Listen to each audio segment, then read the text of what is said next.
What scandal at school ruined your life even after graduation?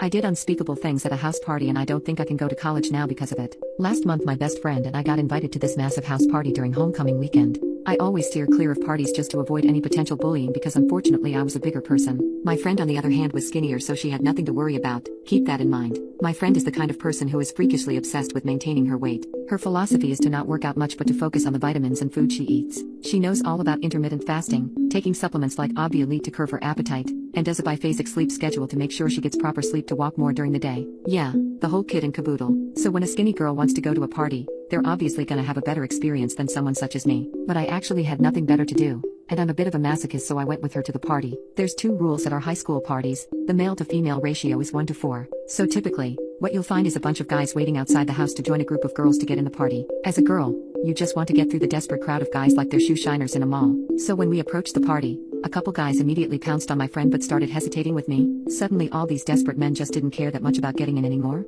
According to my friend, one of them said it's so over when they saw me. Immediately we were off to a great start, but when we went inside my friend separated from me. She saw a couple of her other friends that don't really like me, so I spent almost 20 minutes hugging the wall by myself. That was until the nerd gummies were passed around. Someone gave Eddies out for free to give people hype, and I thought they were regular Eddies, so I ate them. 2 packs of them. To this day, I still have no idea what the hell I ate. Normally when an Eddie hits it takes about 15 to 30 minutes for it to do so, but of course these had to be different. It took 5 minutes for them to kick it in. When they did, it felt like a punch in the face. My face got fuzzy and my feet got light. At some point I learned that I'm actually a great artist. People saw I was tripping, so they thought it was funny to lead the fat girl to the fridge and to wave Avi pills in my face so I'd go crazy choosing from weight loss and eating. What I did was I grabbed a ketchup bottle and made the most beautiful art piece on the wall. I used different deli condiments like mustard, relish, mayo, and apricot jam to make these amazing paintings on the wall just using my hands. By the end of it I made this naked body painting on the wall that's supposed to represent blah blah blah. Somehow the owner of the house didn't know until the next day about it. But my rampage didn't stop there.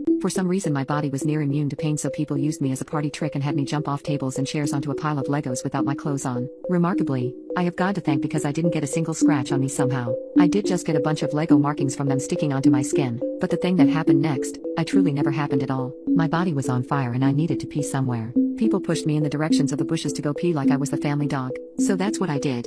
I lowered my standards and I peed in the bushes. But then, I started panicking. A part of my consciousness returned because I was suddenly aware of the flashing lights of everyone's phones recording me. They all laughed and stared at me, the fat girl at the party. I thought about all those times people would steal my lunch at school. People would tell me to take Ovuelite to become skinny, and everyone said I was too young to be big like this. During my panicking, I suddenly got angry. I realized how everyone here was a piece of poop, including my best friend. So, I'm still not proud I did this, but I pooped in my hand. I thought of it as a powerful statement and thought that I was gonna make a change tonight. Everybody kept laughing though. I remember I was high out of my mind and just being so mad for being so dumb to hold poop in my hand. I heard the ding of an iPhone camera starting recording and I got so mad. I squished the poop in my hand and threw it at the crowd. I washed my hands and locked myself in the upstairs closet. After what felt like a lifetime of rocking myself, the closet door opened. It was the police.